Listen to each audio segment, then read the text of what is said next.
भविष्य घडवायचं असेल, ह्या अर्थकारणातून बाहेर पडायचं असेल, तर मी स्वतः असं ठरवलंय की आपण त्या क्षेत्रात ज्या क्षेत्राची चाल आहे त्याच चालीने जायचं आणि त्या व्यवस्थेत जाऊन व्यवस्थेचं परिवर्तन करण्याचा प्रयत्न करायचा। तो माझा संकल्प आहे आणि त्या संकल्पात जे माझ्यासोबत येतील त्या लोकांना कसल्याही प्रकारची आर्थिक झळ लागणार नाही याचं सुरुवातीपासून ते शेवटपर्यंत खबरदारी घेण्याचं देखील मी ठरवलेलं आहे।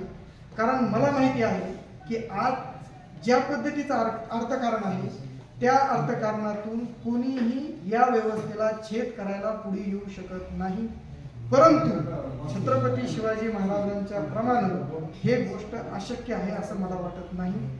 ही गोष्ट सहज आहे असं मला वाटतं, पण त्यासाठी एक पाऊल पुढे टाकावं लागेल आणि ते पाऊल पुढे टाकण्याचा मी प्रयत्न करत आहे। माझी खरोखरच अतिशय प्रांजळ अशी वैयक्तिक इच्छा आहे की मला ह्या क्षेत्रामधून कसलीही आमदानी नकोय, मला कुठल्या पदाचीही अपेक्षा नाही।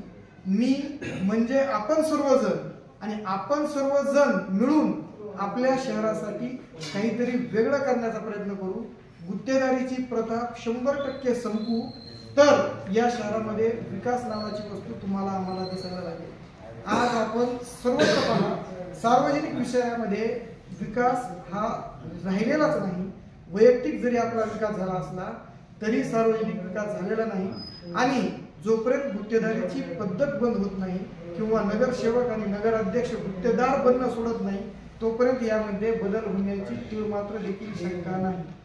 कारण 10% यांचे, 10% त्यांचे, 20% त्यांचे, 40% त्यांचे, कुठलंही काम जर 50% पूर्ण होत असेल तर ते काम दर्जाहीन असेल, 6 महिने आणि 1 वर्षामध्ये संपून जाईल, ते काम नष्ट होईल, परत त्याच ठिकाणी तेच काम करण्यासाठी परत पैसे टाकायचे। ही व्यवस्था अतिशय विचित्र आहे आणि आपल्या शहराचा जर आपण अभ्यास केला, आपण पत्रकार आहात, आज हे शहर दरवर्षी बॅकफुटला जात आहे, म्हणजे पाठीमागे जात आहे।